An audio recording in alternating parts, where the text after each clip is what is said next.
first of all, Bring Back Council and My Smart Garden program for inviting me to come along and do this. It's always my pleasure, and I do love talking about preserving almost as much as actually doing the preserving itself. My preserving background probably comes from a young tacker, Italian background, and it was just done, you know, different times of the year had bulk preserving of different things. So we've just come out of tomato season and we've done all of our tomato passata, all 150 bottles, which will last us the year.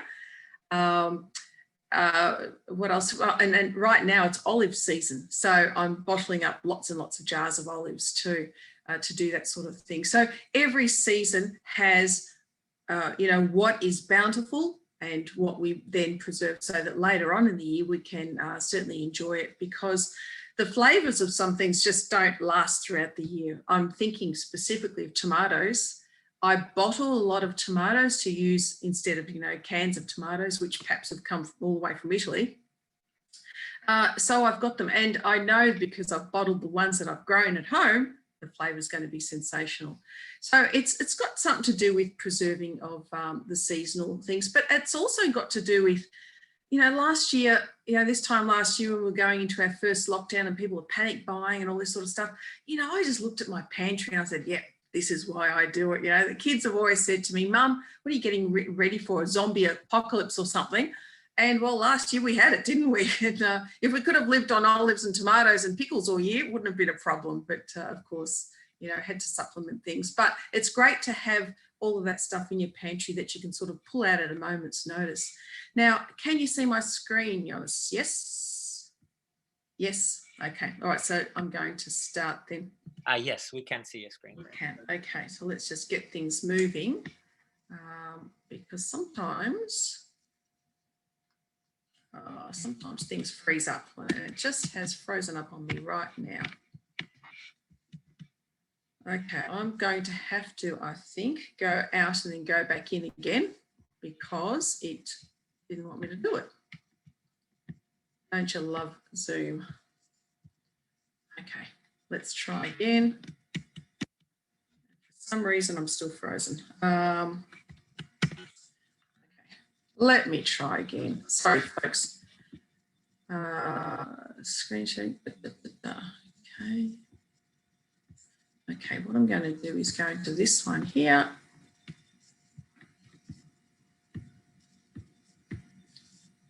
And let's see if I have any better luck now. Yeah, here we are. Fantastic. Okay, so as I was saying, I can sort of pull out jars of things at a moment's notice. And this, for example, might be an antipasta type platter, all of preserves and sourdough bread too, of course, that I've made. So people can come over and quickly whip up something, you know, nice and easily. So preserving encompasses, of course, making sauces, relishes and chutneys. It also covers dehydrating of foods, bottling of seasonal fruits in particular, and making pickles, curing olives, making jams. So there's also salami in there as well, so it's curing meats. So I do a lot of that throughout the year. Believe it or not, I'm not a keen cook. I cook because we need to eat, but give me, for example, this morning I picked a big basket of figs and I'm immediately thinking of, okay, what am I going to make out of this? Yeah, that I can sort of charge up the pantry all when fig season is gone. So today, what I'm going to be looking at, because we don't have, you know, all day to be talking about these sorts of things, I'm going to look at preserving techniques that you don't need special equipment for. Specifically, I'm going to look at chutneys, sauces and relishes. So they all sort of go under the same umbrella, pickles and making jams. Now, I know a lot of you already are preserving, I'm absolutely no doubt, but I'm hoping there are beginners out there because you'll get a lot out of it. And I'm hoping those who already do preserving might understand what they're doing and why it's working. And perhaps if it's not working, you can sort of see why not. Very importantly, when I look at this sort of stuff, it's also about how not to poison your friends, because as lovely as it is to give away jars of preserves that you've made, and I always sort of pretty them up at Christmas time to give away, you want to make sure that, you know, you're not, they're not ending up with cases of botulism or whatever it might be. So we're going to look at a little bit about that too. So I run my own business called My Green Garden, which is a presentation type business, but I'm also a scientist, and that's my background originally. So it's not enough for me to know that preserving works. I want to know why it works. And so I've looked a lot into it. So preserving, what it basically does, it prevents spoilage. Now, this spoilage is natural. It should happen. Foods should decompose eventually, except perhaps honey, because spoilage might happen by the enzymes that are inside the fruit itself or vegetables. There's bacteria present on the surface and also in everything we breathe and do all day. There's bacteria there. There's also going to be mold spores around and yeasts as well. So I'm just looking here at a bowl of lemons that I'll always have, and one day you might walk past and suddenly there's a funny smell, and sure enough, delve down the bottom and there's a rotten one. You haven't seen it happen, but it looks like almost overnight there's this mouldy lemon. So what preserving does is try to prevent that taking over so that your food lasts longer. And it was done for subsistence. It was done in peasant days, for example, just to make the bounty of the season last a lot longer. We're probably not looking at that so much nowadays because you can buy anything off the shelf. We're probably more looking for flavour and convenience and sort of making the most of what you might be growing. So for food spoilants to take over your food, this is what has to happen. Of course, it has to be food present. And foods that are high in protein will spoil a lot more quickly. So think of leaving a chicken breast fillet out on the bench overnight. Well, you just wouldn't do it, would you? Because you just know that it's going to spoil because of the protein. The bacteria will grow a lot more rapidly through that. So we're not dealing with foods that contain proteins as such when we're talking about preserving normally, except perhaps salami. So the protein issue isn't there, but the food will be there and the food will spoil. And it does take time. Things don't go off straight away. Food spoilants also need ambient temperatures, or anything beyond or between 5 degrees and 60 degrees Celsius. That's why our fridges are meant to operate at about 4 degrees Celsius, because beyond that, any bacteria present will start to multiply quite rapidly up until the temperature of 60 degrees. At 60 degrees, the bacteria won't multiply, but it's still there. If you cook your food beyond 75 degrees, you actually kill off the bacteria too. So just keep that in mind when you're cooking. That's why you're doing it. Particularly meats and so on, we need to get beyond that, danger zone. That danger zone is between 5 and 60 for bacteria to multiply.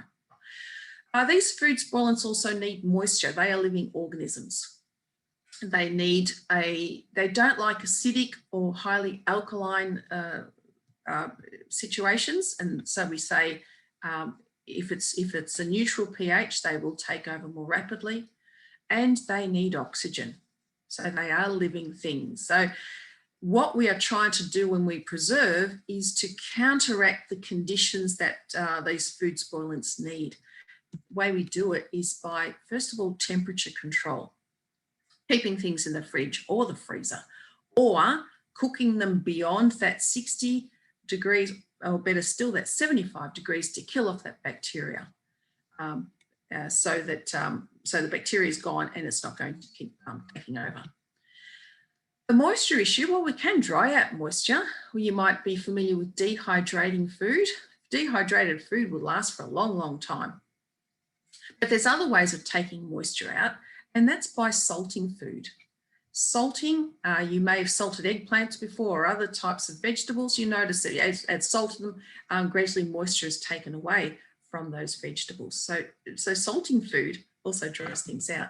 But you might not be familiar with the fact that sugar does the same thing, unless perhaps you may have put in, say you've got a bowl of strawberries or berries that you have sprinkled some sugar over and left it for a little bit, and then you find that there's a lot of juices that run out of it. That's the sugar actually drawing away the moisture from that fruit. So sugar is in fact a type of dehydrating agent. Now, getting to the neutral pH, well, we know that in a lot of preserves, we can make the food a lot more acidic. And that's by, if it's a savoury preserve, we tend to add vinegars. If it's a sweet preserve, we tend to add lemon juice just to increase the acidity to stop those food spoilers taking over so rapidly. Oxygen, counteract the oxygen by, you can vacuum seal things, and you may be familiar with vacuum seal bags, for example, but we can also vacuum seal when we make bottled fruits. I'm not going to go into that into too much detail, but at the end, I'm going to give you some resources to take away, have a look at how to bottle fruits, for example. We just won't have time today. There is a last preserving type thing too, alcohol.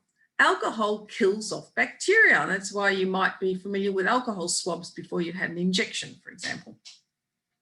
Alcohol is a great preserving agent, particularly around Christmas time when you might be doing bottled fruits in brandy or something. So the brandy takes on the flavour of the fruit, and the fruit takes on the flavour of the brandy too. But again, unfortunately, we're not doing any of that today. So let's get started. And the first thing in getting started is making sure we stay safe. So cleanliness is important. Remember, our aim is to prevent food spoilage taking over the food. So that means keeping all your bench surfaces clean. Don't let the cat walk across your bench while you're making your preserves and so on. It's just common sense. Of course, hand cleanliness too. But handling hot foods, please be careful, because a lot of the things when we bottle them are going to be very hot. So get yourselves a good pair of oven mitts or something so that we're not scalding ourselves in the process of doing things. And I'll show you some ways of doing it a bit more safely later. What people often ask though, what bottles and jars can you use? Well, of course, you can go and buy new ones. And because preserving is becoming popular once again, a lot of kitchen supply outlets, even $2 shops, will have lots of jars. But I would recommend, if you're starting off and you don't have any jars, ask your friends for jars. You'll probably be inundated by jars very, very soon. So jars can be reused again and again and again, as long as there's no chips or nicks in the rim of the jar itself. So be careful of that. But otherwise, glass is infinitely reusable. The lids, though, create an issue. So if they are not completely new lids, that is, you've opened up a jar of jam or something, if the jar lid is intact, that is, you're not seeing any signs of the paint being scraped off, or obviously no rust showing, those lids can be reused. But you've got to be very careful when you have opened up the jar in the first place that you haven't prized open the lid so that it's bent out of shape. So be careful with new jars and new lids. If you intend to reuse that lid, then you need to just be careful not to get a spoon underneath the lid rim to try and break open the seal to open it for the first time. Then you've compromised that lid. It might not seal properly again. So in the interest of sustainability, by all means, reuse your jars. Just be careful with the lids. And of course, if we're looking at the one at the top there, we definitely would not reuse that ever again. But, give a shout out to your friends and you'll soon have plenty of jars. I would also recommend a lot, keep small jars, as many as possible, because if you've made a large pot of jam, for example, and you've only got 2 large jars and you want to give away some, well, you've given away half your preserving efforts all at once. So if you keep lots of small jars, that's great, because you can give away little bits too, rather than the whole thing. So here's some samples of jars. The classic ones on the left will have that rubberized ring on the inside. These other ones on the right, which you find from kitchen specialty shops or even $2 shops, tend to have them as well. Look, they're fine too, as long as you see some sort of rubberized on the inside part, because that helps with the seal. Now, I do know that some of you in my audience today are familiar with Fowler's Vicola jars. Now, these are jars that have parts they all come apart. So it's not a screw-on lid. The lid stays clamped down instead. And the rubberized part on the inside to help create a seal is that little rubber ring down the bottom. Now, Fowler's Vicola is sort of the name in preserving here in Australia. I think if you go to different countries, they've got their own names. I think America could be the mason jars, for example, or bell jars. But here in Australia, it's Bowles. Well, it's an Australian company based in Flemington. Now, they sell these jars. These jars, again, get used over and over again. And I mention them because some people are using, but also some people may have inherited them when you've cleaned out grandma's house or something, and there's a big box of these fabulous collar jars. The jars you can use forever and ever, and as long as, again, they're not cracked or anything. But the rings, the lids, and the clamps do need to be replaced fairly often, which can be a costly exercise. So by all means, use them if you have them. But I'm going to suggest if you don't have them, you don't need to buy them either. I do quite well with ordinary everyday household jars. I've never had a jar crack or anything under the heat of the preserves that I'm adding to them. But jars with plastic lids, we can't use for preserving. They will not create a vacuum seal. What I use these for instead, if perhaps I've dried, dehydrated some oregano or some herbs from the garden, they're fine to put in plastic lids, but otherwise not for preserving. People often ask me about coffee jars, the Makona style jars. Yes, you can use those, but when I've put hot liquids in them and I've put a lid back on it, the lid tends to pop off because of the pressure. So if you want to use those, you will need to clamp down that lid somehow with some masking tape or something so that it doesn't pop open while the contents are still hot. Okay, let's have a look at just the filling of jars because a question came up earlier about this. First of all, just a general rule of thumb, if we've got hot preserves, our jars need to be hot to start with. And usually the process whereby we sterilise the jars will create the heat from the jars. I'll talk about sterilising in a sec. But the point I'm just saying is dangerous here because we are handling hot jars, we are handling hot preserves. So be very careful with that. Be mindful that you don't want to burn yourself in the process. But this is an important point, that when you're filling up your jars, do not fill right to the top. We have to leave what's called a head space, usually about 1 centimetre or so gap at the top before putting on the lids. That little air space, particularly when you've got hot liquids going in there and you've put the lid back on, that airspace will soon become a vacuum seal because the heat will be pushed out.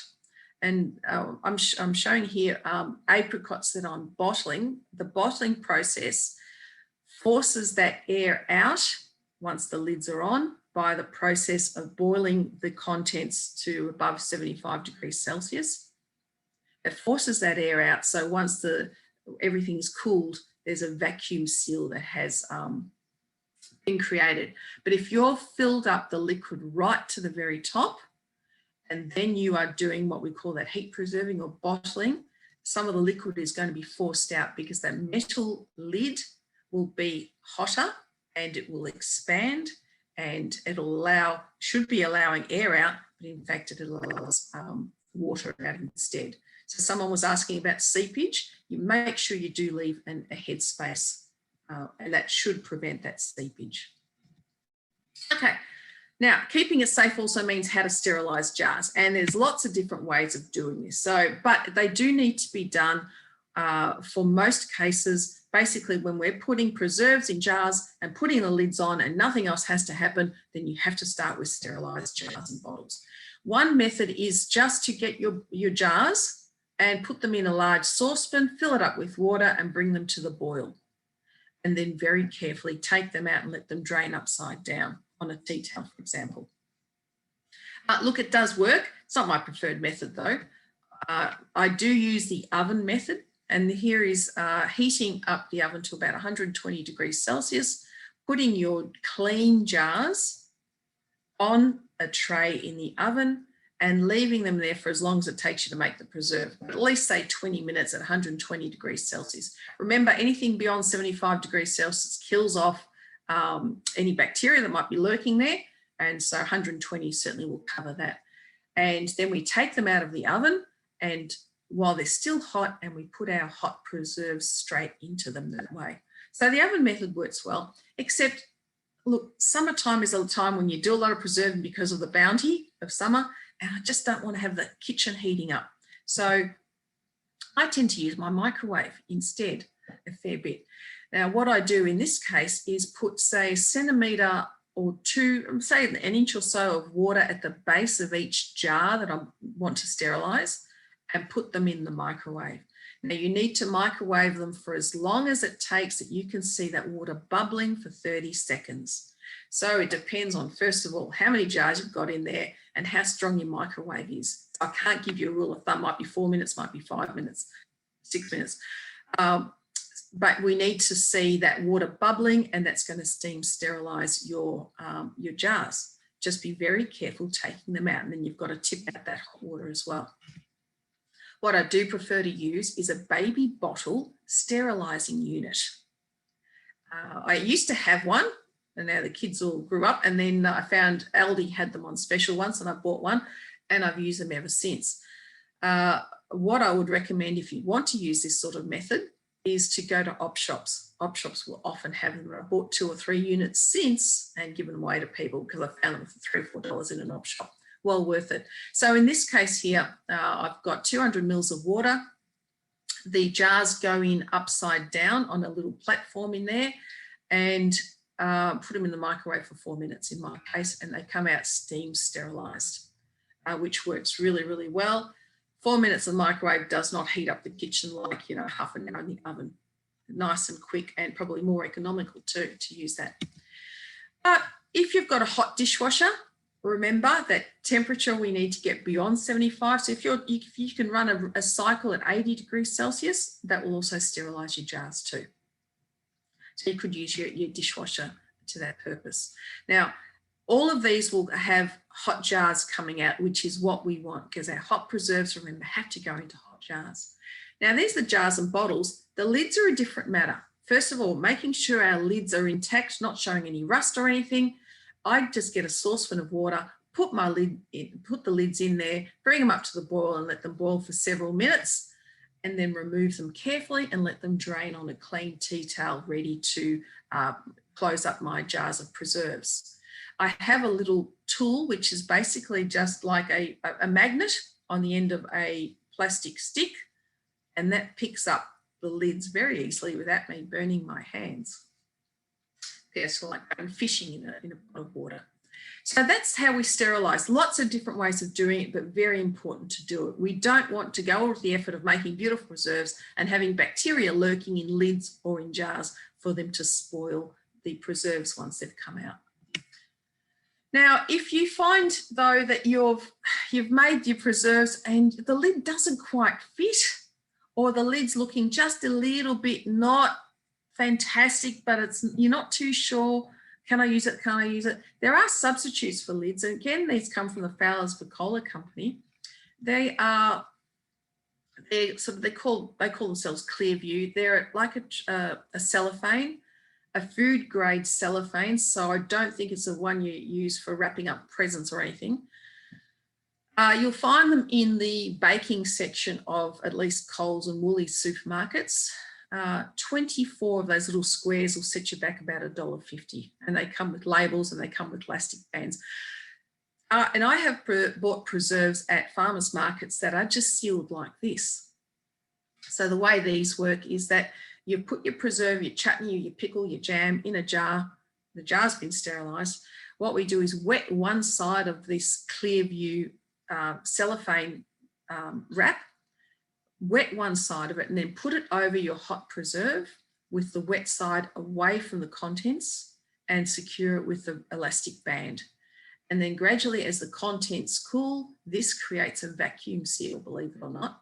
And so your preserves can stay in there. So now and again, I have come up with dodgy lids and I just can't find another lid to fit that particular jar.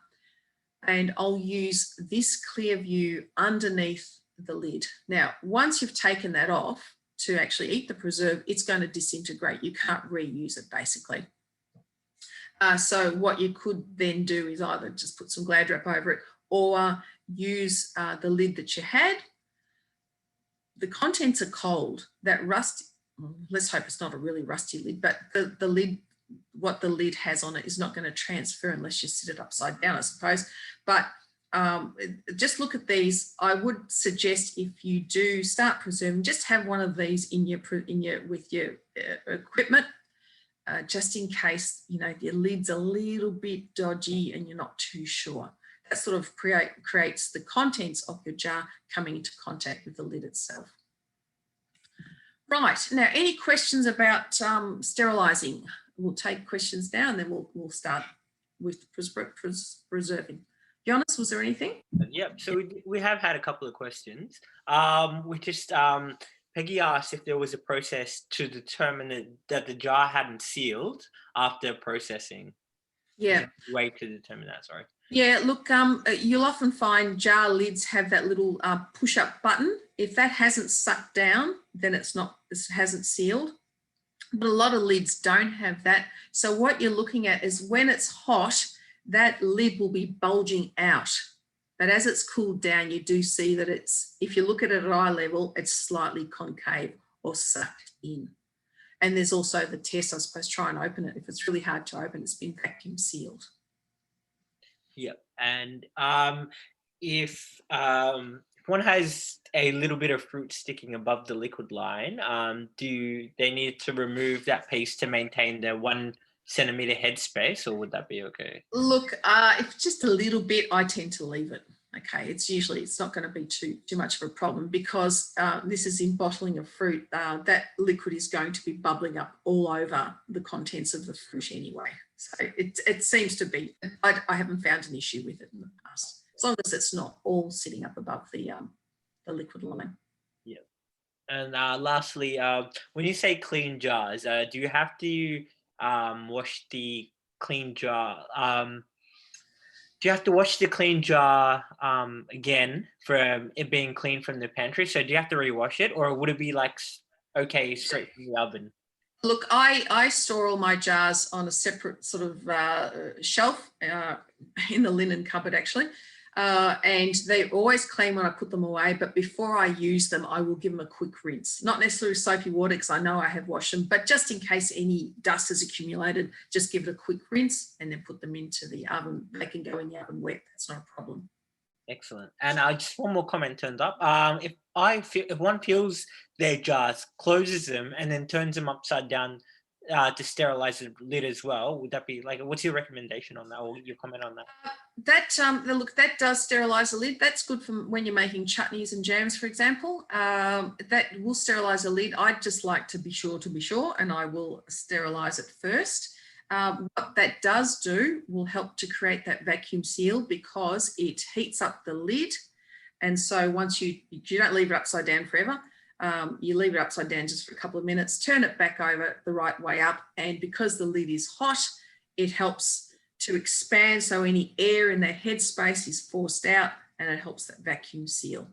So I will recommend sterilizing the lids, but if it's worked for you in the past, by doing that upside down business, that's fine. Excellent. And we've got another comment pop up or a question pop up. What about mild bleach? What about mild bleach is one step in sterilizing the process? Sorry. There are baby bottle, they're called Milton's tablets, and that is a mild bleach solution. Yeah, and if ever I'm doing a preserving show on the road and I haven't got access to microwaves or anything, I bring my Milton's baby bottle tablets. Yes, you can use those for the glass. I'm not sure about the lids, but certainly for the glass jars. And that making up a solution of that and sitting it on your kitchen bench will last for 24 hours as well. Yeah, that's fine. But if you're going to put hot preserves into those cold jars, I would recommend boiling up the kettle just to warm up the jars and putting some hot water in the jars just before you put your hot preserves in there. And there's sterilizing usually lids cause the plastic seal to deteriorate. No. No, it doesn't. No. Not in my knowledge, no. Make sure you put water in there. I've done it once before. I had the lid on and I was boiling it and there was no water in there. The smell was terrible. I'd burnt all these lids. So don't make that mistake. Excellent. Do we have like I think this is a comment for later on, but are there any books which have like all the items that you mentioned, or any books that can encapsulate storing and preserving in Well, the Jonas, I have given you a booklet that yeah. you will be distributing by email to people who are here. Yeah. This will have anything I talk about today will be in there too. Yes, yeah. Just I mentioned, I might as well mention that now. Like, by like anyone who's registered via Eventbrite, they'll be given a little booklet that recaps all of what is mentioned today, in addition to a link that gives you access to the recording as well. So don't feel that you need to rush writing notes or anything like that. There will be a opportunity for you to access the information that's been provided to you at a later date. I think we have one more question. Why ensure jars are hot before filling with hot preserve? That's just a common sense sort of thing. If particularly if you're not using the Fowler's Vacola jars, because they're really thick walled, if you're using an ordinary jar, you're getting something really hot, and I mean beyond 100 degrees Celsius, into something that's stone cold, there could be cracking occurring. That's the reason. So just to make sure that there's no temperature shock between the hot preserves and the cold jar. That's why we make sure the jars are hot. Excellent. Thank you very much for that, Maria. Okay, let's continue and we'll take more questions later. Yeah. So I'm going to look at some simple preserving methods today because of time. The easiest one would have to be making sauces, chutneys and relishes. Now, they're all got the same cooking method really. Sauces though are going to be something pourable. So at the end of your process, you're just going to use your stick blender or some sort of blender to make it nice and smooth. Chutney will be a little bit thicker. Relishes don't get cooked as long, so they've probably got a sharper taste, but really the cooking method is much the same. Someone was asking what to do with pineapple guavas, otherwise known as feijoas, which are dropping off the trees in their millions at the moment. Making a chutney out of them would be a good idea. So basically it's finding a recipe, and here's where the internet's your friend. Look up, feijoa chutney and you'll find lots of recipes. Follow them carefully. And I'm going to show you a difference between something that will last for a long time and something that you need to eat within a couple of weeks. I'll show you that in a sec. We put our finished preserves into sterilised jars. We seal them when they're hot. And then it's just a matter of the cooking. So just a quick look at this one. This is a cranberry chutney. And I like to make it towards the end of the year. Good to give away with people with their Christmas turkey. You can make it into a cranberry sauce if you wanted to, just by pureeing at the end. But what I want to point out to you are the ingredients. So your star ingredient is the cranberries. Chutneys will always have onion. Now, if you've got fructose issues, probably chutneys aren't good for you either because of the onion, but also because of the other ingredients there too. So I'm sorry, I can't help you with that, but you'll often find the star ingredient and there's going to be onions there too. And you often find cooking apples, which is basically your Granny Smith apple. They're used often as a filler and to add a bit of bulk to your chutney. They're not going to add flavour as such. But then the preserving agents. This is what you're looking for. Chutneys, sauces, relishes will always contain vinegar. They'll always contain sugar, and in quite huge amounts too. Now, the vinegar that you use will determine the flavour of your chutney. So obviously choose, you follow the recipe. I always like to follow the recipe properly the first time and then vary it later on. So an apple cider vinegar is slightly sweet. It'll add a bit of sweetness to your thing, but as long as it's still a vinegar, it's good to use. And white sugar. Of course, there's other sugars as well. There's brown sugar, there's your raw sugar and so on. They will alter the flavour.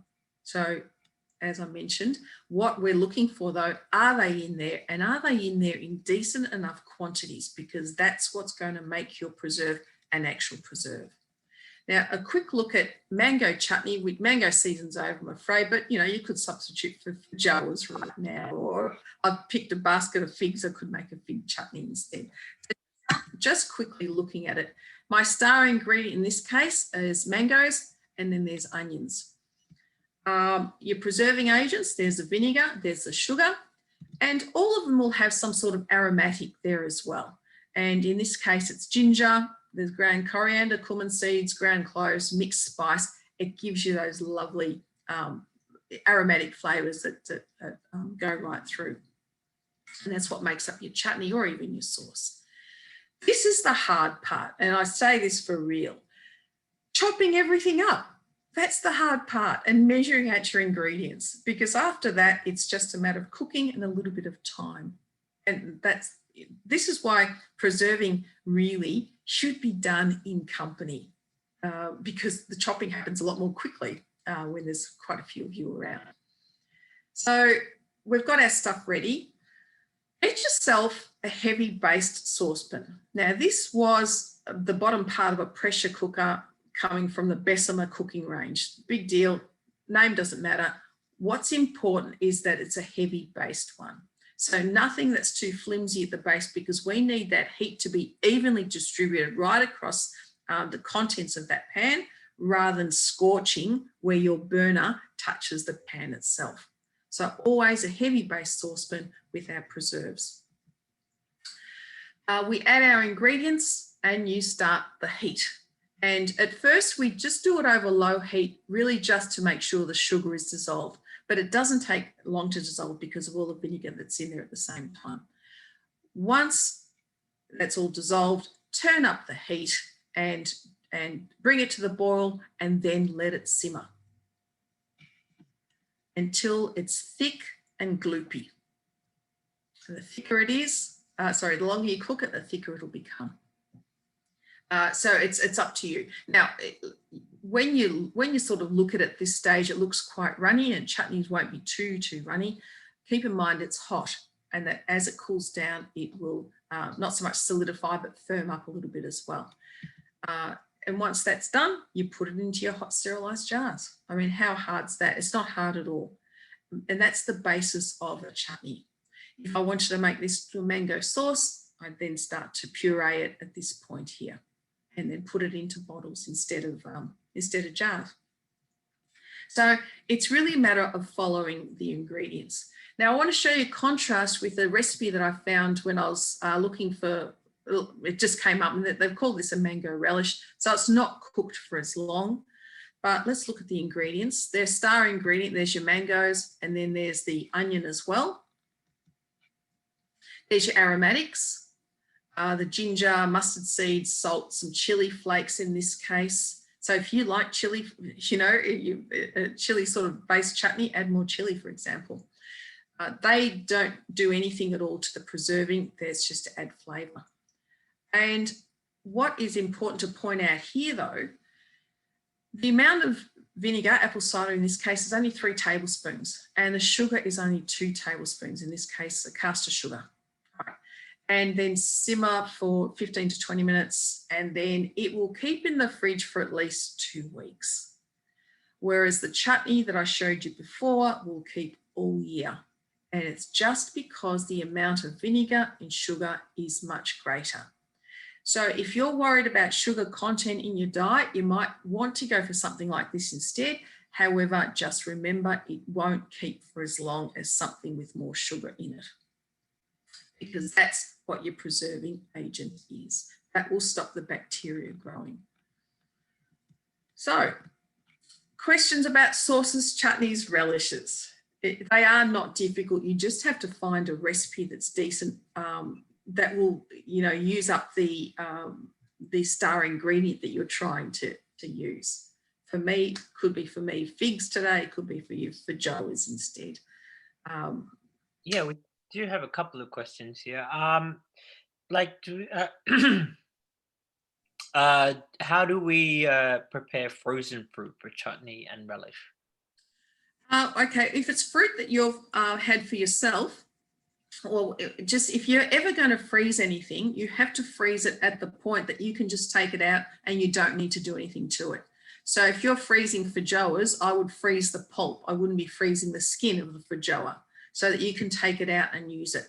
And then you would just Well, it would defrost in the pan as you're doing it, but you otherwise just let it defrost, and that's fine to use. It's a good way, because sometimes we've got so much we haven't got time to do anything with it. Put things in the freezer. Fruits will freeze easily. Vegetables a little bit different. We'll discuss that later if we've got time, but fruits definitely, and then you can just pull them out and use them frozen, from frozen. Well, you have the cranberry chutney recipe in your booklet. Now, I've had a quick look at the booklet. I don't think it has it there, but I know that there's plenty of recipes in the website.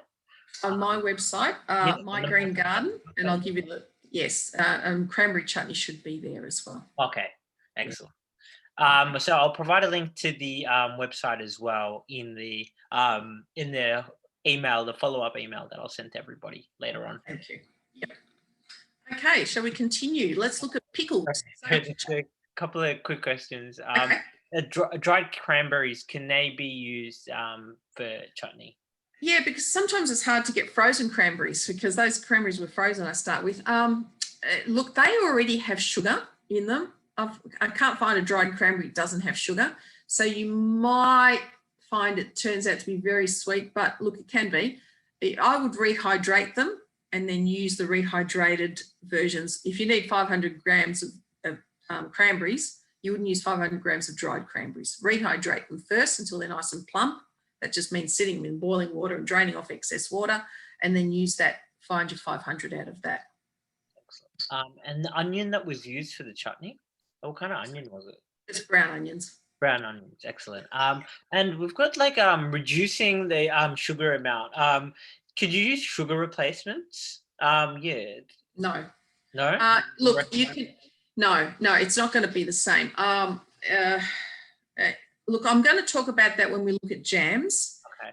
But in a chutney, look, I suppose if you consider honey a sugar replacement, yes, you could. And back in the day, you know, not last century, but the one before that, when white sugar wasn't really available, but everyone had beehives, they'd use honey in their preserves instead.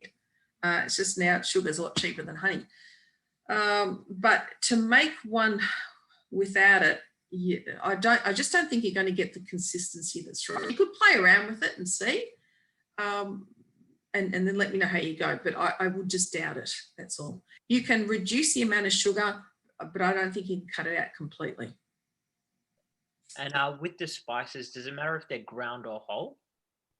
No, they'd be ground. If they're whole, you will have them floating around later on. You might need to fish them out. If you want to put them in whole, I would recommend making a little muslin pouch, and I'll show you that when we come to the jams, so that you can fish them out very easily at the end. Excellent. Okay? Yep.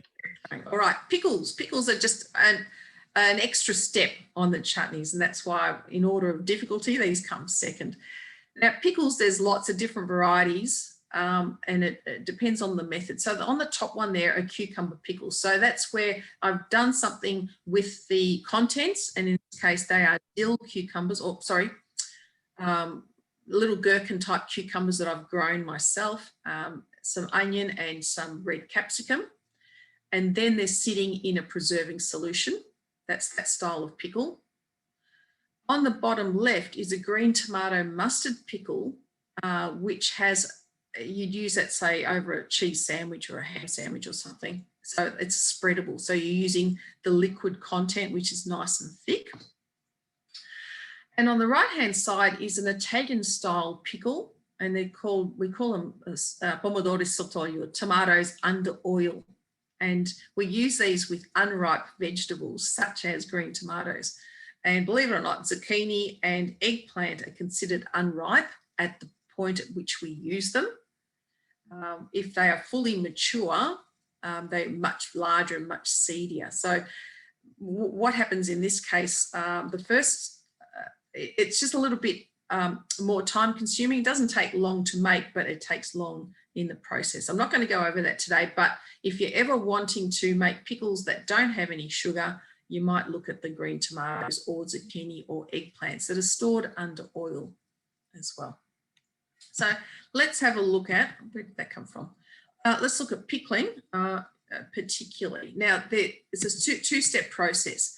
The The first step, of course, is chopping up all your ingredients and then salting those ingredients. And sometimes the salting is just sprinkling salt over the top, and that salt takes out that excess moisture. So from those cauliflower and green tomatoes there and onions, sprinkled with salt, and in a couple of hours' time or even overnight, out comes all of this liquid. We get rid of that. And that means your pickles have a little bit of bite to them.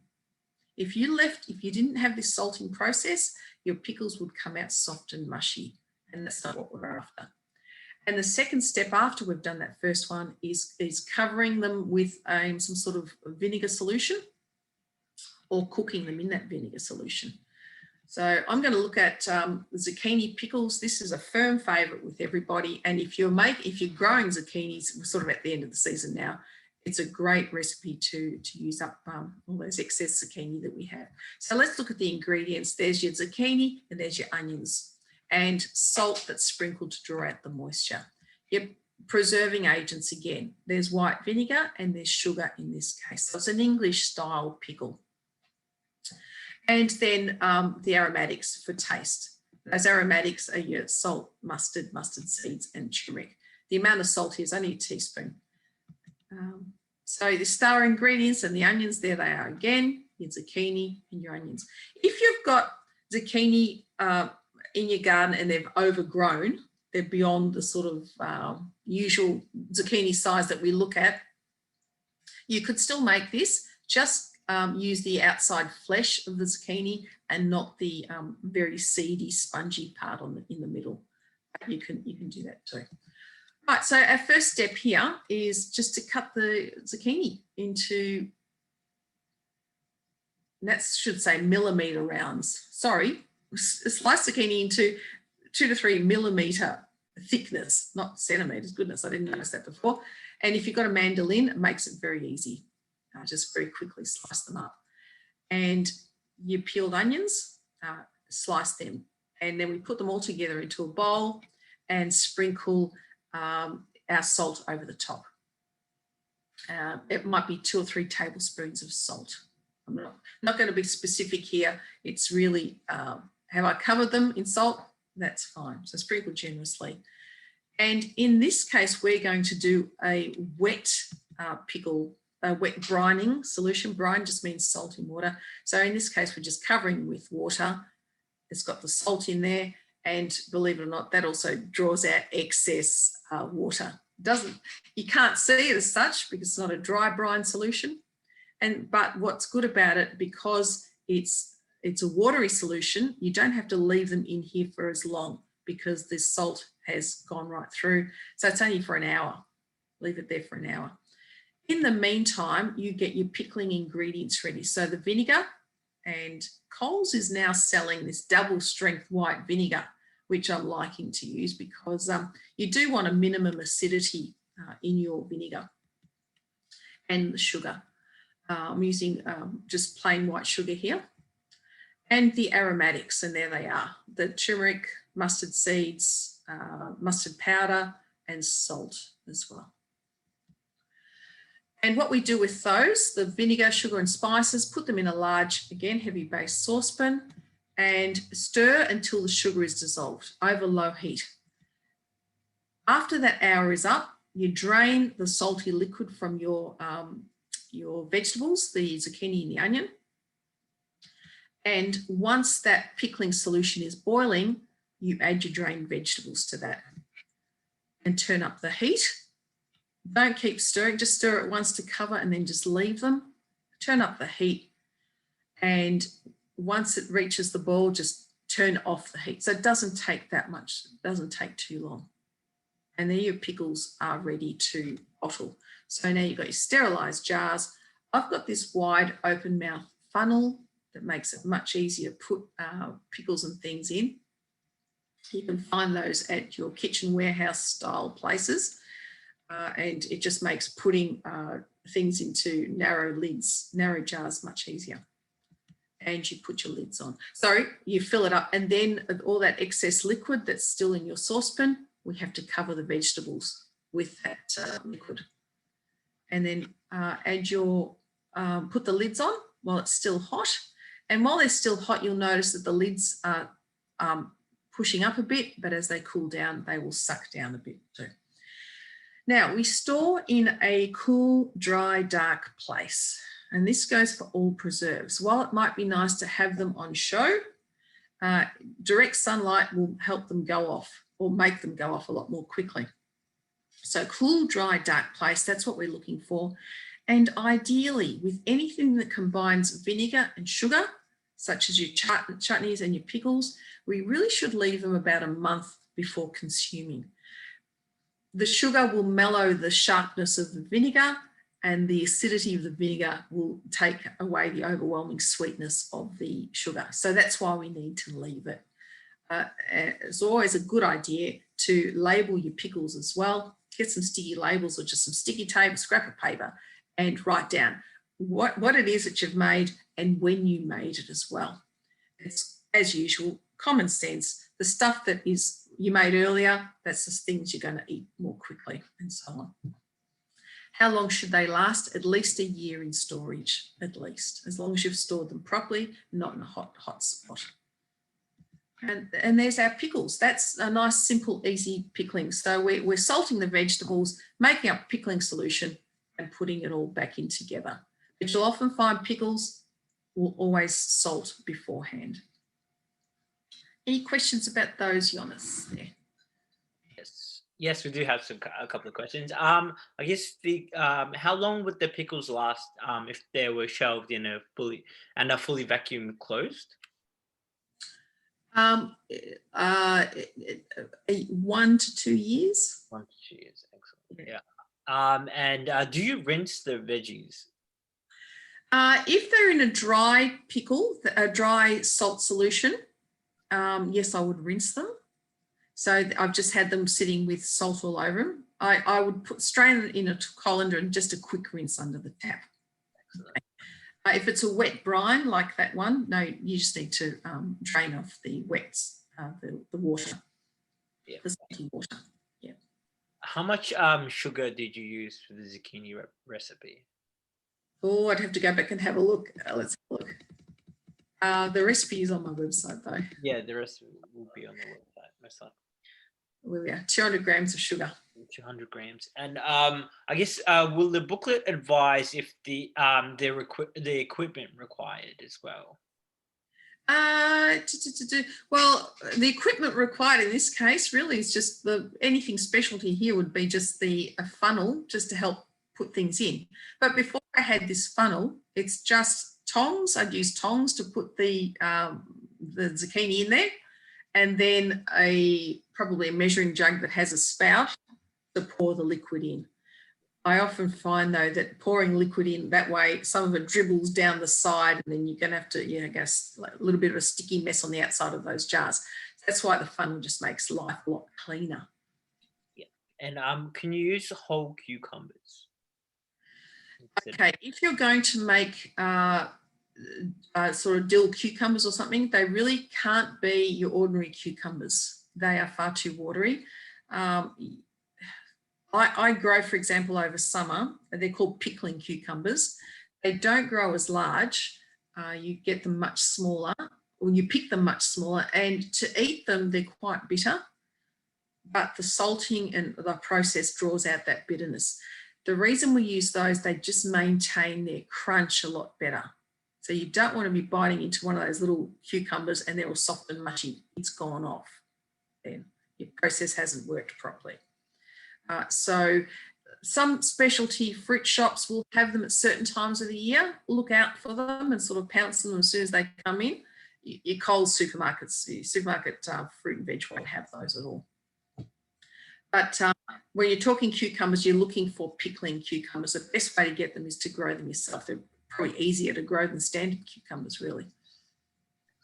And why do we use onion? And what's the purpose of the onion? Extra flavour, I suppose. You could make these zucchini pickles without onion, but if people like pickled onions, you're sort of getting this in moderation, I suppose, here too. But here is one you can make without the onion. Excellent. Thank you. That's all for the questions. Okay, let me just shoot through and go on to making jams. Now, this is a favourite.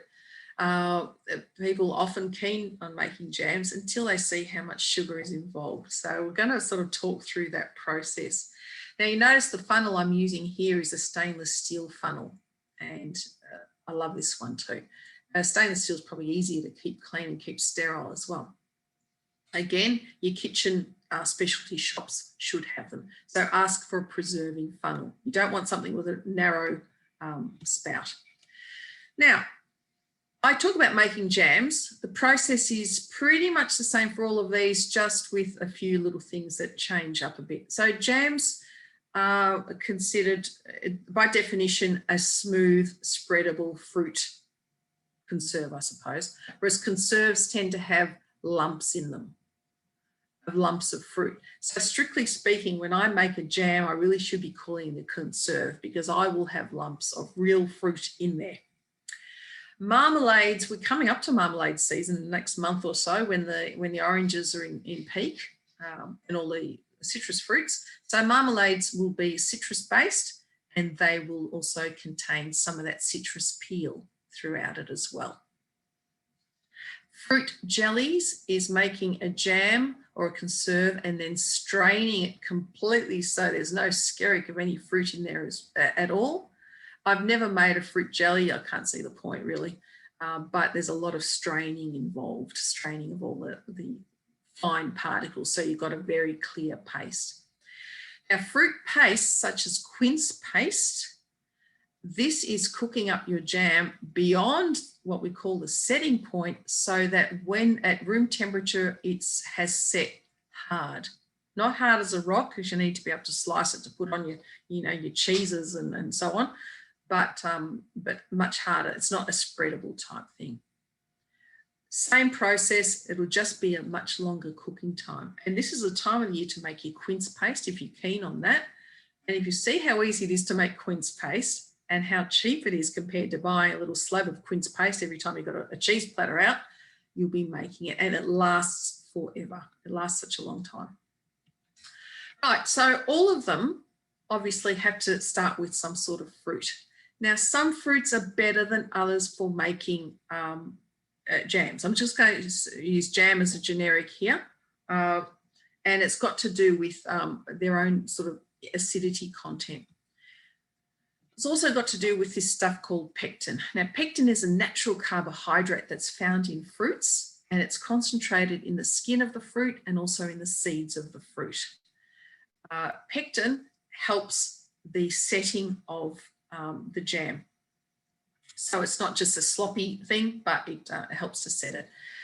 Now, pectin is also highest, it's highest in its concentration when the fruit is slightly underripe.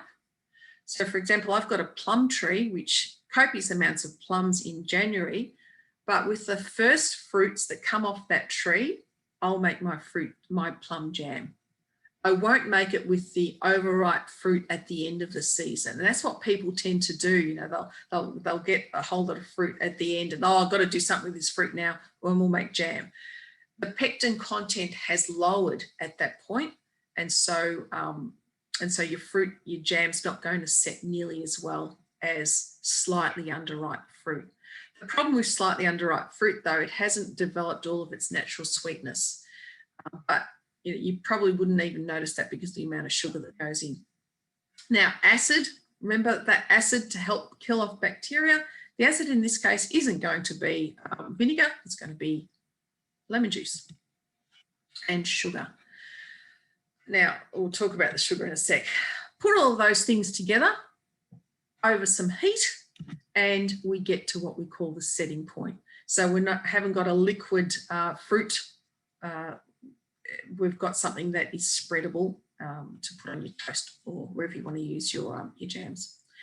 Before I get into the process, just some hints and tips. First of all, don't try and make too much jam at one time.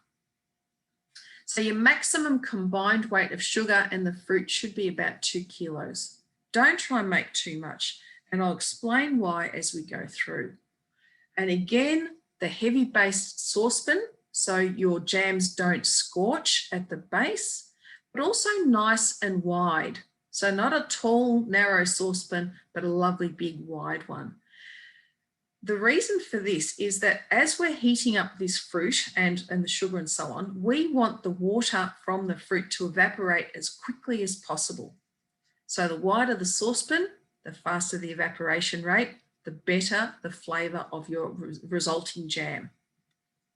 If we have to cook something too long, what happens is the sugar tends to cook, and sugar that cooks caramelizes. And so we're getting a caramel flavour throughout the jam rather than the beautiful strawberry flavour or raspberry, whatever jam you're making. And that's why my hint number one, if we are trying to make too much jam at the same time, all at once, then the cooking time is going to be a lot longer in order to evaporate that water, and your sugar is going to turn into caramel. And I discovered that at someone else's house once, where I was there for breakfast and she pulled out her apricot jam, which was like a brown colour. And I'm saying, oh, so what sort of jam is this? Oh, it's apricot. I couldn't taste apricot at all. And so, you know, without telling her what she was doing wrong, I asked, well, how do you make your jam? She said, well, we've got the apricot tree. We pick all the apricots. We get a big jar, a big saucepan, put in the sugar, put in the apricots, and you cook it and cook it and cook it until it gets to, well, it's fairly spreadable. But anyway, it was something we could put on our toast. But I certainly couldn't taste apricots in there. I could just taste that caramelised sugar. It's because they were trying to make far too much all at once. You just don't make several small batches rather than one huge batch. And maximum pectin content, remember that's slightly underripe fruit. So fruit at the start of the season rather than the end of the season. Okay, now I have all of these recipes that I'm showing you here are available as videos on my website, but I found that when I'm showing these over Zoom, people weren't seeing the videos. There was too much lag because of internet connection and so on. So I've sort of made them into individual slides. So here are our main ingredients. Now I grow a lot of berries, but you can use frozen berries from the supermarket to do this.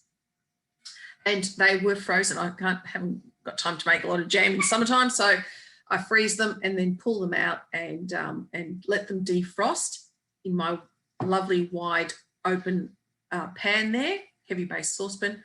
There's my sugar, and I'm going to need a lemon as well. Get your jars and the lids ready. You will probably overestimate how many jars you're going to need because a lot of it will evaporate off. A lot of that water will go. Now, useful tools that I've got here. Let's start from the top. So the wooden spoon there, notice I've got a label on it saying jam only. I don't want anyone else in the family to be using this to make curries and so on because that wood will hold strong scents in it. So it's for jams and preserves only for me. And what I like about it too, it's not a rounded wooden spoon, but it's got a square edge. So that means when I'm trying to scrape the bottom of the pan, I can get, it's just a lot more surface area that I'm contacting there. So works much better if you've got a square type of wooden spoon. There's my funnel for filling up the jars. Now on the bottom left is muslin or cheesecloth. You don't need to go and buy a whole metre of the stuff, you only need a little bit. And I found now that $2 shops sell it as well. As either, they probably call it cheesecloth. It's just a very fine cotton and so allows moisture to go in and out without disintegrating, I suppose. When we use this to make a pouch, I'll show you later, but when you get it, when you bought it from any shop, wherever you got it from, you'll need to clean it. And cleaning it just means unfolding it, because it'll come folded, put it into a bowl that can withstand some heat and pour boiling water over it. Let it sit in that boiling water, I suppose, until the water cools down, or if you can bear, pull it out and just let it air dry. So if there's any starch or anything that was used to make this cheesecloth, it's been cleaned off at that point. And then I just store it in a Ziploc bag as needed. And on the far right there's just some kitchen string that I will use to make this pouch. You're probably wondering, what should you talk about pouches? Well, you'll see it in a sec. Now, over there in the middle, I've also got a a thermometer, a kitchen thermometer. Not needed, but if you have one, it's useful because the jam setting happens at about 104 degrees Celsius. So this will tell you with a reasonable amount of accuracy when your jam has set. But don't rush out to get one. I'll show you another way of doing that instead. So these are useful tools. You're also going to need a couple of saucers, you know, teacup saucers. And then you have to put them into the freezer. The reason we do this is that while we're cooking our jam, it's hard to tell if it's set if you don't have a thermometer, because it's hot. And when it's hot, it's going to be runnier than it would be at room temperature. So we need to cool down some jam while we're cooking it, just to test for set, basically. Cool it down nice and quickly. So if we've got some sauces that are already very cold because they've been sitting in the freezer, then when we put hot jam on them, they're going to cool down nice and quickly. The jam's going to cool down and we can test whether it's set or if it's still really runny. You'll see that throughout the process. Something else I do recommend, if you don't have, that you do go and get if you're going to make jams, is a pastry brush. One like this, preferably, because and a cup with some water in it. We need to make sure that any sugar that's in this jam has completely dissolved. And this brush is useful for brushing down the sides of the pan or the wooden spoon of any sugar crystals that might be lurking in there. Right, now, this is the muslin. So I've cut a small square of this muslin and I'm going to add pectin to my jam via the seeds of the lemons. So lemon seeds will contain a lot of pectin. I don't want them floating around in my jam, and that's why I'm making this little pouch. So don't ask me how many seeds. It just depends on how many seeds there are in the lemon itself. Okay, and just tie it up nice and tightly with a long piece of string. Now that long piece of string is very useful because at the end, this muslin pouch is going to look like berries in my case. It'll be stained deep red and look like a berry floating around. And if you haven't got a long piece of string to remind you to pull it out, it'll end up in your jar of jam. And this happened to me once.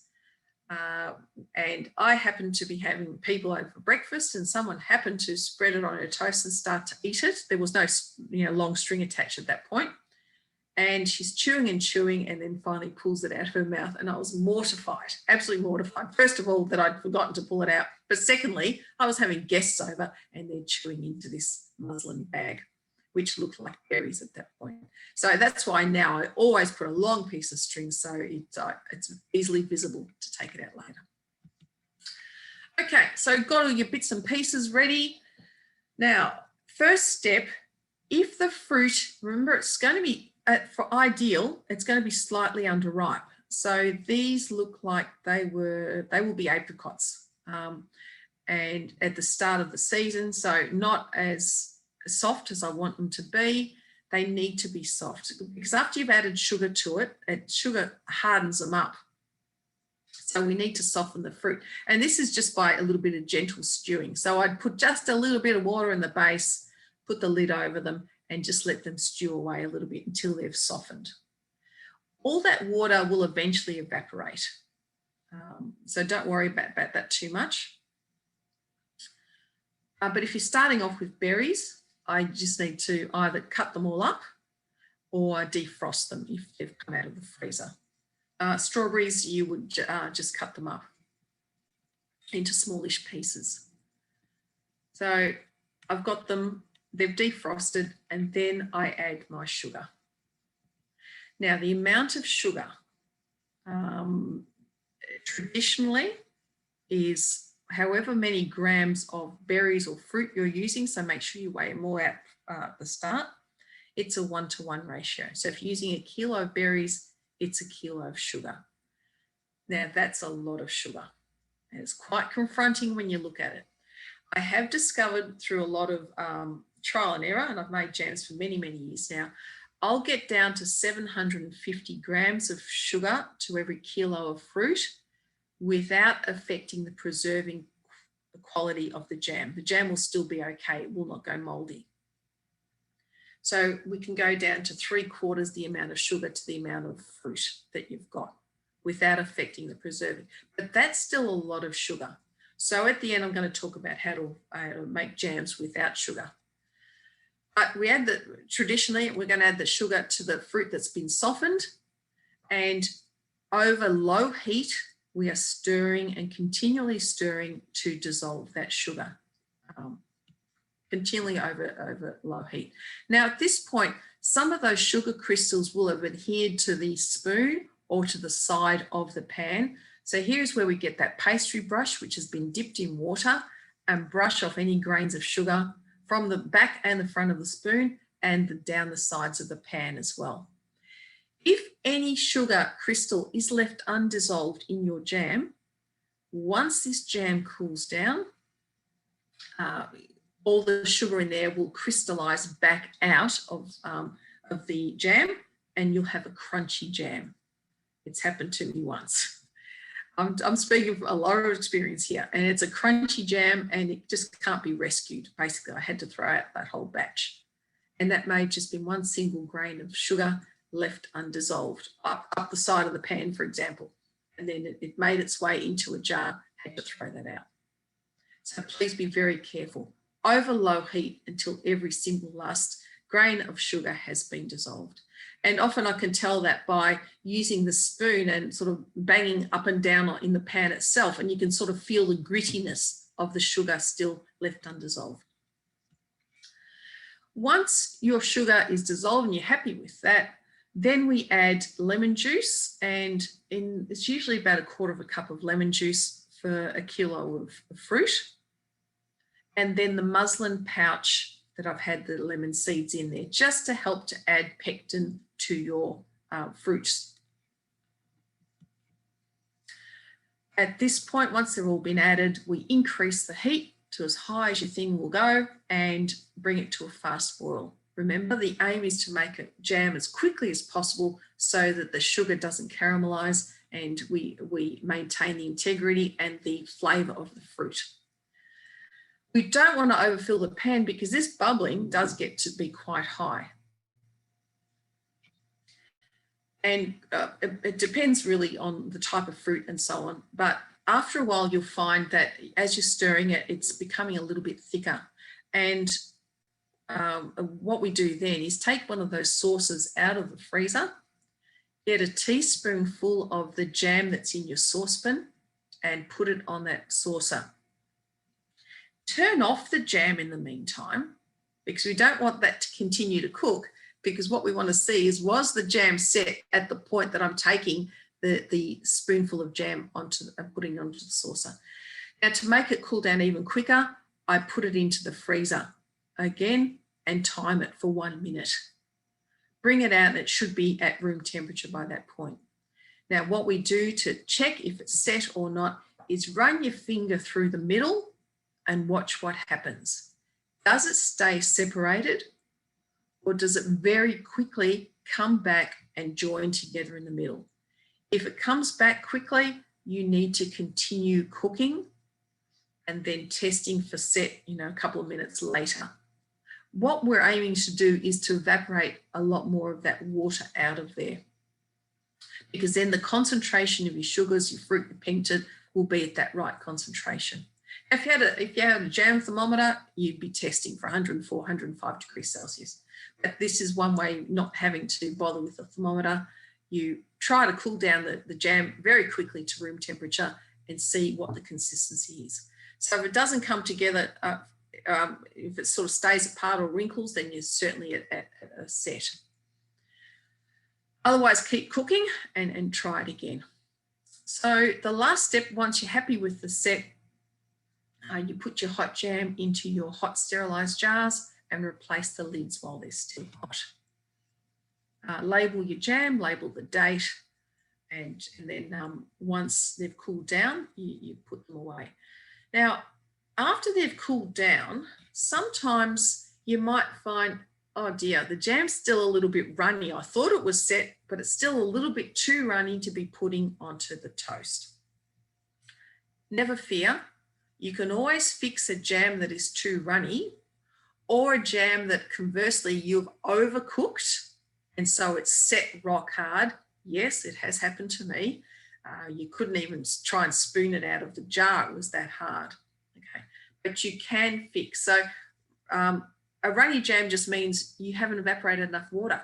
So you just have to recook it, reboil it, and test it for set again. Or you can purchase, again, from the Fowlers Vacola people, you can purchase pectin.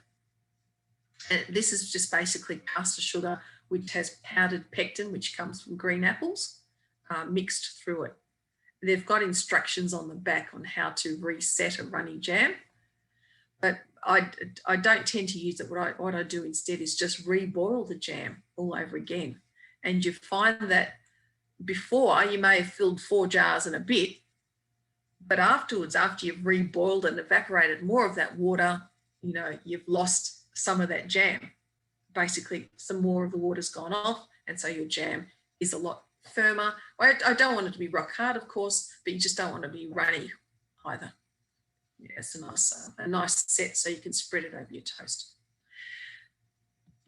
The issue is, though, if you are going to use less sugar, and on the top is a plum jam and the bottom is a plum jam, and I just did this experiment.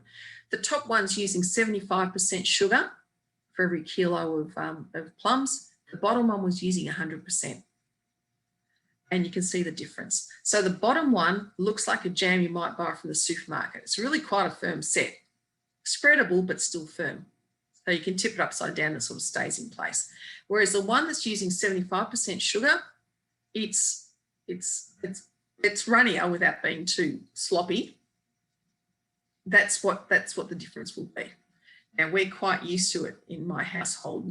We don't like the jam that's set too hard. We're quite used to being spreadable like that. So just keep in mind, if you're not using 100% sugar to fruit, you're not going to get that really firm set as in the bottom one. Now, let's have a look at jams that are sold as being no sugar.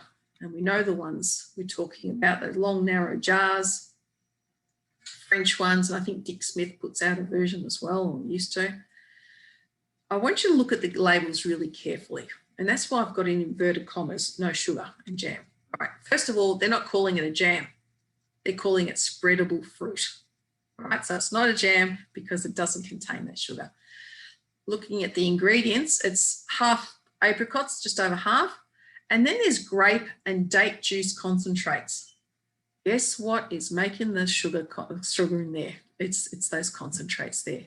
And then they've added fruit pectin and they've added lemon juice. So there's no artificial flavours or ingredients and so on. It's all natural, but there is sugar in there.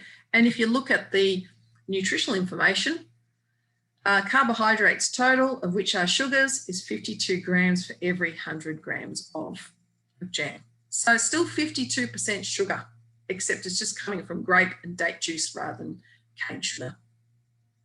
So go figure, it's still got sugar in it. It's certainly not no sugar. If you want to make a no sugar jam, and I don't think I've got this on my website, but you'll find it in lots of places. You'll need to start with sweet fruit because there's no sweetness that you're adding anywhere. So, for example, strawberries that are ripe or blueberries, frozen blueberries if you wanted to, they have to be sweet. You're not adding sweetener to it. We need to add acidity though, so 1/4 cup of lemon juice for every kilo of fruit that you're using. And you cook them until they're pulpy and less watery. So we're trying to get rid of that excess water. So over low heat, just cook them away, basically. Now, it's just going to be runny, so we need to thicken it up. And I found a good way of doing it is get some chia seeds. You'll find them in the supermarket. For every kilo of fruit, add 4 tablespoons of these chia seeds. Chia seeds swell up very, very quickly. They're actually very good for you too. And add that to your jam, and they will swell up and thicken your, can't really call it a jam, it's got no sugar, but your stuff that you want. Now, if you wanted to store them for a long time, of course, in sterilised jars, but notice there's no preserving agent in here. There's no vinegar, there's no sugar or anything. So you'll either have to put them in the fridge or put them in jars and put them in the freezer and take them out as needed. And here is where you could add your artificial sweeteners if you wanted to, your Natvia or something else. So I wouldn't freeze it with Natvia or your artificial sweeteners, but after I've taken it out of the freezer, let it defrost, then add some Natvia to your jam according to taste, and then it'll have your sweetener without the sugar. So it's going to be very, very spreadable, but the chia seeds helps to thicken it up. But at least if you want to avoid sugar completely, here is one way of doing it. So I'll just leave this up on the screen because now I'll just take questions about jams. Jonas, I'm sure there are a few. Yes, there are. Yes, there are. Okay, I guess we'll start with, we just have to zoom up a little bit. Before, we just missed the question last time, and that was, can you pickle Jerusalem artichokes? Oh, definitely. Definitely. Yes. And I think I may even have a recipe on my website. Oh, excellent.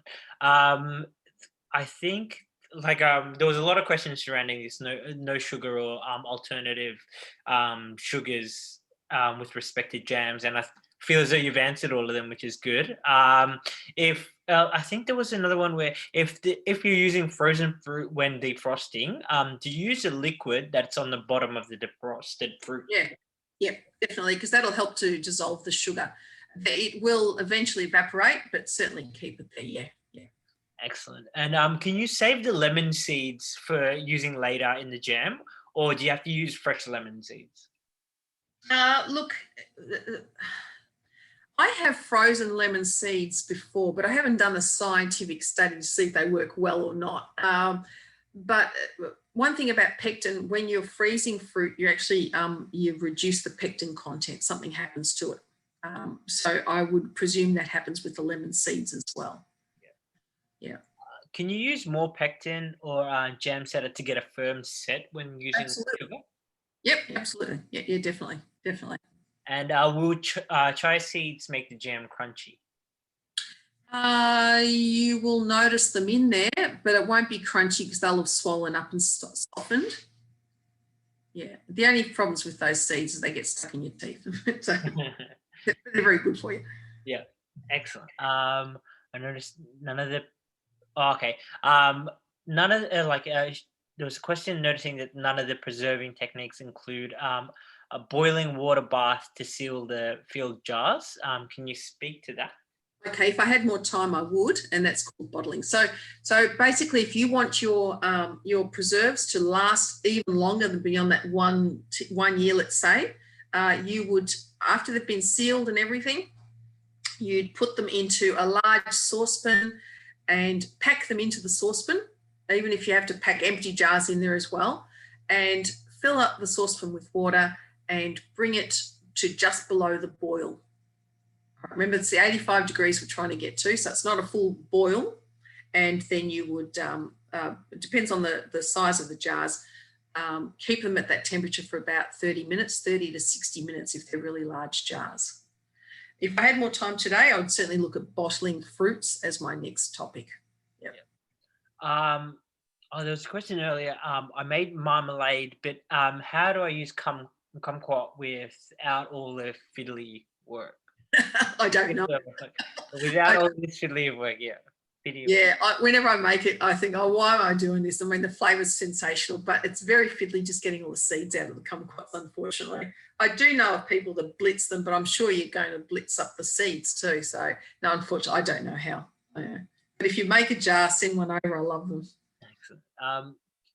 There's a question, can you reuse mason jar lids? Yes, you can. I would sterilise them though.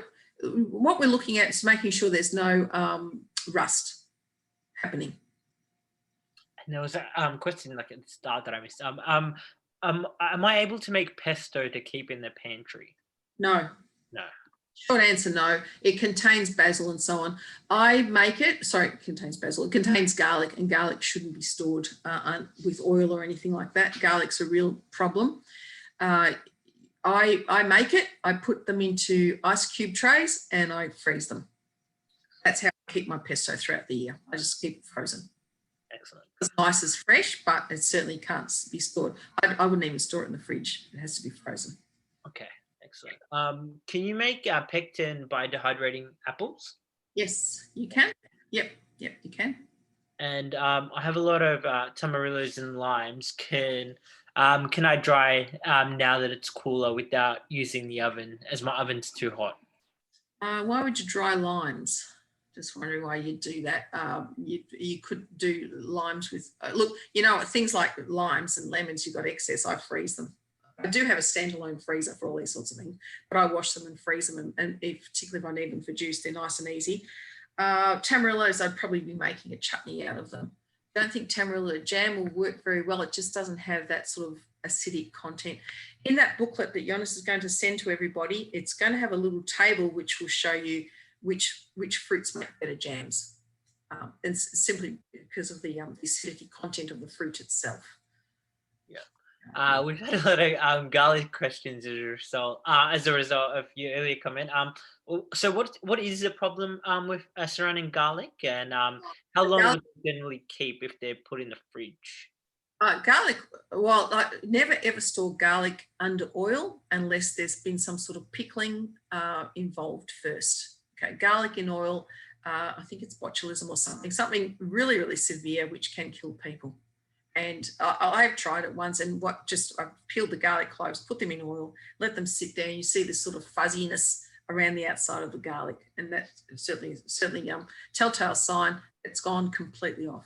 So if you want to preserve garlic, it's almost like you have to pickle it.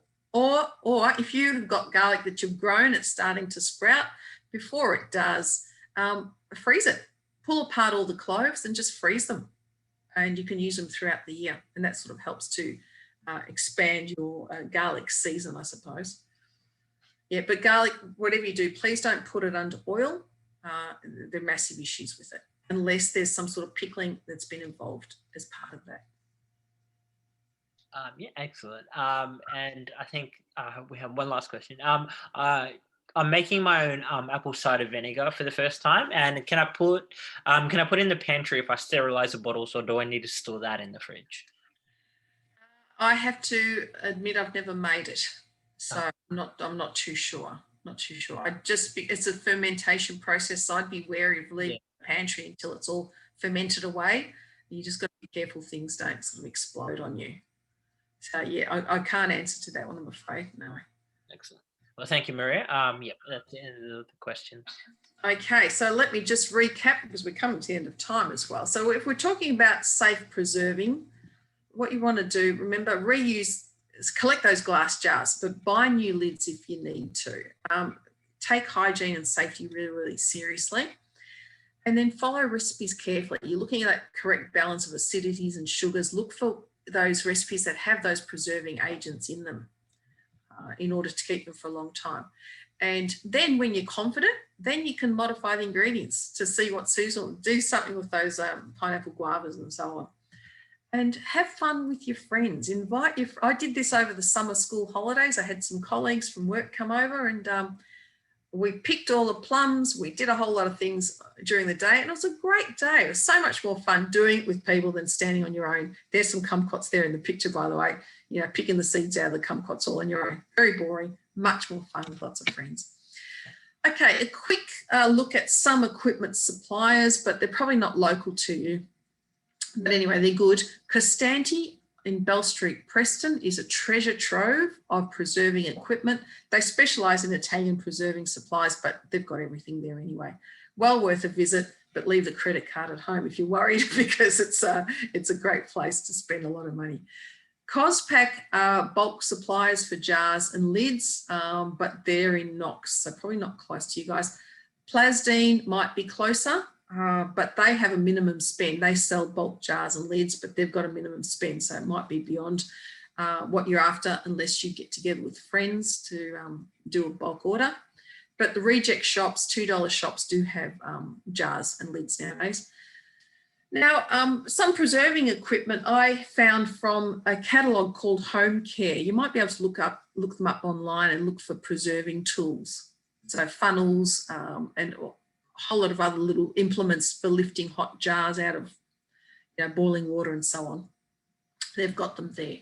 But Kitchen Warehouse and other specialty suppliers, go online, have a look at their website, see if they do have preserving supplies, because it's the next big thing, really. A lot of people are getting back into it, just to have a bit more control over what goes into our mouths, and a bit of fun as well.